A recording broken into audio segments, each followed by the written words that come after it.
যুক্তরাষ্ট্র সরকারের অর্থায়নে পরিচালিত বেসামরিক সাহায্য সংস্থা ইউএসএআইডির কার্যক্রম স্থবির হয়ে পড়েছে।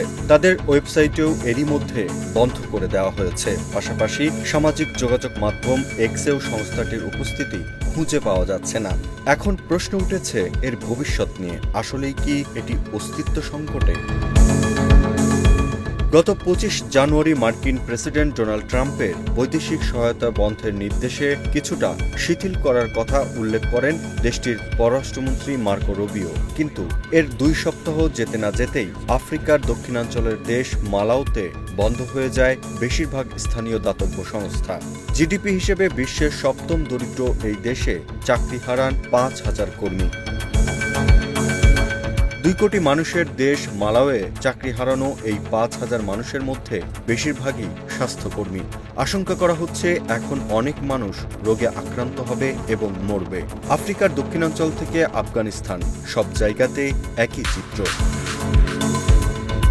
ট্রাম্প প্রশাসনে ইলন মাস্কের নেতৃত্বাধীন ডিপার্টমেন্ট অব গভর্নমেন্ট ইফিসিয়েন্সি বা ডিওজিই এসব বিষয় দেখছে।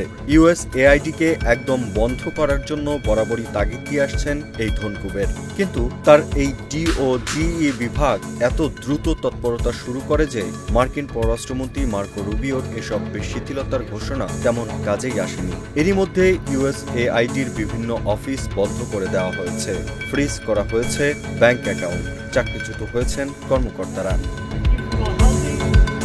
দক্ষিণ আফ্রিকায় এইচআইভি ও যক্ষ্মার মতো জটিল রোগের প্রতিকারে প্রতি বছর ৪৪ কোটি মার্কিন ডলার খরচ করে আসছে আমেরিকা। কিন্তু তা এক মুহূর্তেই থমকে যায়। দক্ষিণ আফ্রিকার জোহানেসবার্গে সবচেয়ে বড় এইচআইভি ক্লিনিকের কার্যক্রম থমকে যায়। গত ২৭ জানুয়ারি পিইপিএফআর এর কর্মীদের জানানো হয় তারা আর কাজে আসতে পারবেন না।